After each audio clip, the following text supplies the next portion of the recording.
With a gun. Fox 5 Salvador Rivera joins us live with why bullying may have played a role in this whole incident. Sal.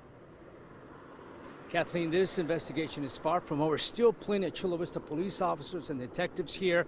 The actual crime scene is behind all these buildings to the south. Now, we're told that Mike Majerus and his family had just moved to this complex within the last year. Some neighbors told us that because he, his wife, and one of their daughters were little people, the girl was often the victim of a lot of bullying. And they told us that they think Majerus was simply defending his daughter against an old nemesis.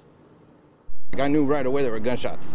I knew exactly what it was. It was gunfire, and Oscar Vargas knew the source. I knew it was one of those two guys. Vargas says he figured his two neighbors, Nick and Mike Majerus, had gotten into an argument, but he never thought Majerus was capable of shooting anyone. I didn't think he was capable of anything like this.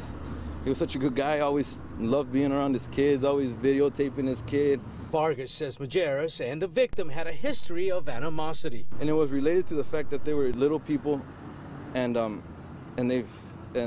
some bullying. Vargas says a girl who lived with the victim bullied Majerus' daughter for being a little person, and it created bad blood between the neighbors. I thought it was taken care of, and obviously it wasn't. Police wouldn't confirm a motive for the shooting, which happened at a carport on a parking lot inside the Mission Gardens apartment complex. After the shooting, Majerus barricaded himself inside his apartment. His wife and two children were held hostage until about 3:30 in the afternoon when they were let go.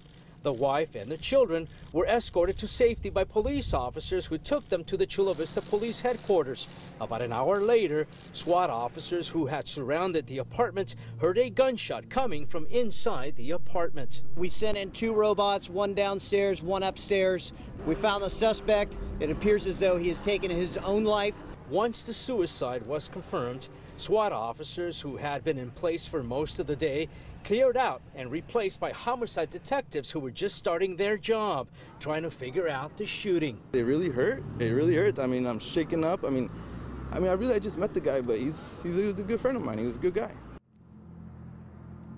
About 30 minutes ago, police began allowing residents to return home. These are people who've been kept away for most of this SWAT operation. We're live here in Chula Vista. Salvador Rivera, Phil, back to you.